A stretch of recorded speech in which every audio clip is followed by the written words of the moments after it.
আজকের গল্পটা কিন্তু বেশ হাড় হিম করা। ভাবুন তো, বন্ধুদের একটা সাধারণ আনন্দের পুনর্মিলন কিভাবে একটা সাংঘাতিক অতি প্রাকৃতিক রহস্যে জড়িয়ে গেল। চলুন শুরু করা যাক।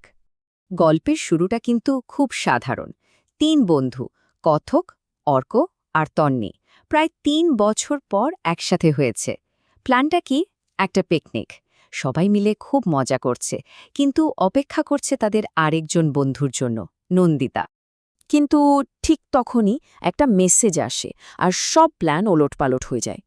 মেসেজটা নন্দিতার। ওর আসতে নাকি একটু দেরি হবে, তাই ও বাকিদের কোরালডাঙ্গার সেই বুক করা ফরেস্ট বাংলোটায় এগিয়ে যেতে বলল। তো ওরা নন্দিতার কথা মতো রওনা দিল। কিন্তু ওনা যত গন্তব্যের দিকে এগোতে থাকে, ওই যে একটা হাসি খুশির মেজাজ ছিল, সেটা কেমন যেন আস্তে আস্তে একটা অস্বস্তিকর আবহাওয়াতে বদলে যেতে শুরু করে। গাড়ির চালক, যিনি একজন স্থানীয় লোক, তাকে যখনই ওরা জায়গার নামটা বলল, মানে ওই ফরেস্ট বাংলোটার কথা, সঙ্গে সঙ্গে লোকটার মুখটা কেমন ফ্যাকাশে হয়ে গেল। তখনই প্রথম ওদের মনে হলো কিছু একটা তো ঠিক নেই। আর যাওয়ার আগে লোকটা এমন একটা অদ্ভুত কথা বলে গেল, যা শোনার পর ওদের বুকের ভেতরটা কেমন ছ্যাঁত করে উঠল। সে বলে গেল, সন্ধে নামার পর কোনো ডাকে সাড়া দেবেন না। ভাবুন একবার, এই কথাটা বলেই কিন্তু লোকটা হুশ করে গাড়ি নিয়ে চলে গেল। যাই হোক, ওরা বাংলোতে পৌঁছে দেখে একজন বেশ রোগা বয়স্ক মহিলা। নিজের পরিচয় দিল মানু পিসি বলে, মানে কেয়ারটেকার আর কি। উনি এমনভাবে কথা বলছিলেন যেন উনি 4 জনকেই আশা করছিলেন, আর এসেই বললেন, এসে ভীষণ ভালো করলে বাবারা। কথাটা কেমন যেন অদ্ভুত শোনালো।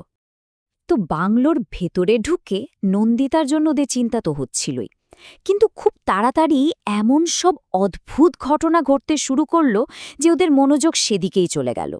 প্রথমে মানুপিসি ওদের জন্য নারকেলের নাড়ু আর পিঠে নিয়ে এলো।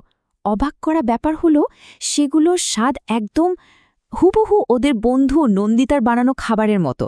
আর যখন ওরা এই কথাটা মানুপিসিকে বলল, উনি কেমন একটা রহস্যময় হাসি হাসলেন। এর মধ্যেই কথকের শরীরটা কেমন খারাপ লাগতে শুরু করে। ও একটু দোতলায় যায় হাওয়া খেতে, আর ঠিক তখনই দেওয়ালে ঝোলানো একটা ছবির দিকে ওর চোখ যায়। ছবিটা দেখেও একেবারে জমে যায়, কারণ ছবিটা আর কারও নয়, হুবহু নন্দিতার। কিন্তু ওর মুখে হাসি নেই, আছে তীব্র ভয় আর আতঙ্ক। এইখানেই দেখুন রহস্যটা আরও গভীর হচ্ছে। যখন মানু পিসিকে ছবিটার ব্যাপারে জিজ্ঞেস করা হলো, উনি বললেন ওটা নাকি ওনারই যৌবনকালের ছবি। কি করে সম্ভব? ছবিটা যে নন্দিতার, তাতে কোনো ভুল নেই, কিন্তু মানু পিসি নিজের দাবিতে একদম অটল। যেই না ওকে আরেকটু চাপ দেওয়া হলো ছবিটা নিয়ে, মানু পিসির ব্যবহার সঙ্গে সঙ্গে বদলে গেল। একেবারে হিংস্র হয়ে উঠল, চোখ দুটো যেন রাগে জ্বলছে। এরপর উনি কথককে যে জলটা খেতে দিলেন, সেটা খাওয়ার পরেই ওর মাথাটা ঝিমঝিম করতে শুরু করল। আর এরপর থেকেই গল্পটা তার আসল ক্লাইম্যাক্সের দিকে এগোতে থাকে। সারাদিনের এই ছোট ছোট অদ্ভুত ঘটনাগুলো মিলে এবার এক ভয়ঙ্কর সত্যির সামনে আসতে চলেছে। সময়টা ঠিক মাঝরাত। হঠাৎ কথকের ঘুম ভেঙে যায় নন্দিতার গলার আওয়াজে। বন্ধ দরজার ওপার থেকে কেউ যেন মরিয়া হয়ে ডাকছে। ওরা দরজা খুলে দেখে কেউ নেই। পরক্ষণেই আবার ডাকটা শোনা যায় সিঁড়ির ওপর থেকে, ঠিক যেখানটায় ওই ছবিটা ঝুলছে। আর তারপরেই ওদের চোখের সামনে একটা অশরীরী দৃশ্য ফুটে ওঠে, যেন একটা সিনেমার মতো। ওরা দেখতে পায় নন্দিতা তার বস রক্তিম সামন্তের মুখোমুখি দাঁড়িয়ে। নন্দিতা ওকে কোম্পানির বিরাট একটা জালিয়াতির জন্য দায়ী করছে, আর তার হাতে ধরা একটা ফোনে নাকি সব প্রমাণ আছে। এই ভৌতিক দৃশ্যটা থেকেই পুরো ব্যাপারটা জলের মতো পরিষ্কার হয়ে যায়। নন্দিতা তার বসের দুর্নীতি ধরে ফেলেছিল, তাই সেই বস মানু পিসির সাথে মিলে একটা ষড়যন্ত্র করে। এই বাংলোতে অফিসের এক পিকনিকে মানু পিসি নন্দিতাকে বিষ মেশানো কোল্ড ড্রিঙ্ক খাইয়ে দেয়, শুধুমাত্র ওই প্রমাণগুলো হাতানোর জন্য।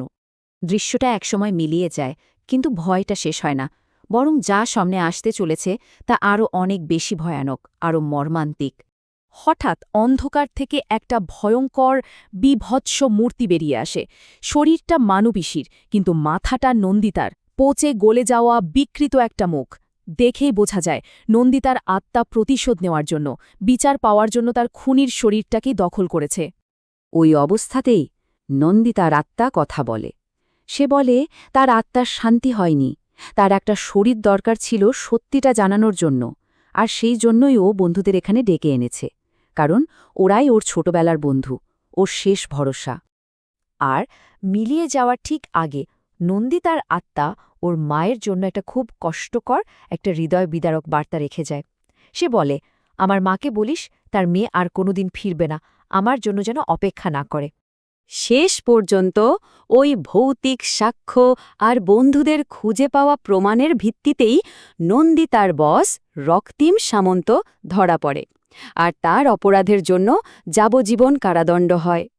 বিচার তো হলো, কিন্তু এর দামটা কে দিল?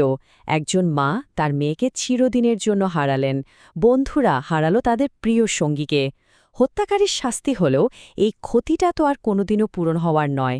এটা একটা এমন ক্ষত যা সারা জীবন থেকে যাবে।